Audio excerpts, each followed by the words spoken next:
Alam niyo sa panahon ngayon, hindi na kaya ng mini-mini fan lang. Dapat talaga ngayon turbo fan na kagaya nito. Gusto kong i-share sa inyo itong nabili ko dahil worth it talaga siya. Ang daming nagbebenta ng mga turbo fan sa mga online, pero yung iba sobrang mahal, tapos kapag binili mo hindi ka naman satisfied. Ang dami ding mura pero hindi naman siya gano'n kalamig. Ito nasa medium price niya, hindi siya sobrang mahal, hindi rin siya sobrang mura. This one is around 700 pesos, depende kasi minsan nagpo-promo sila. So ano yung mga feature niya na talagang nagustuhan ko? So this one, 5-speed strong wind, as in malakas po talaga. Though medyo maingay siya, pero halos lahat naman ng turbo fan maingay naman talaga pag umabot ka dun sa highest level nila. Kung 1 to 2 lang yung level nito, okay na. So meron siyang 5 levels.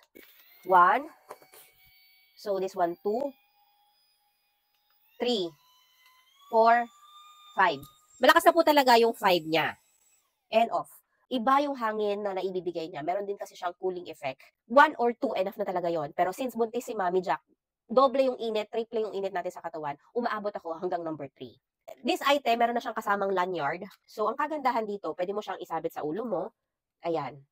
Para hindi ka na maghahawak ng ganon, di ba? Kasi yung ibang turbo fan, kailangan mo siyang hawakan para mahanginan yung mukha mo. But this one, oh, panalo, 'di ba? Natutupi siya para pwede mo siyang itapat sa mukha mo. Ganyan siya, oh.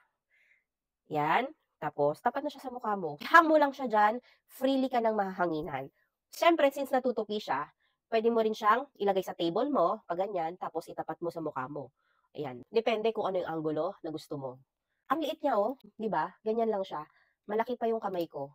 So, this one has 4,000 milliamperes battery. Sa experience ko, kapag 1 or 2 lang naman yung gamit mo, pwede siyang tumagal ng 7 hours. It has 4 battery pala.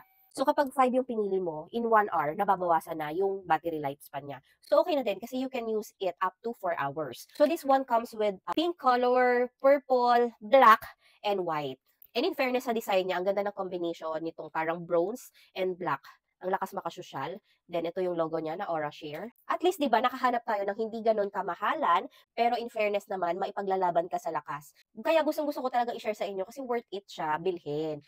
So hindi mo na kailangan gumastos ng 1,000 para lang makabili ng turbo fan. So this one, less than 1,000, affordable, pero meron ka ng turbo fan na pwede kang ipaglaban sa init ng araw. So ilagay ko na lang din dyan yung link sa Yellow Basket.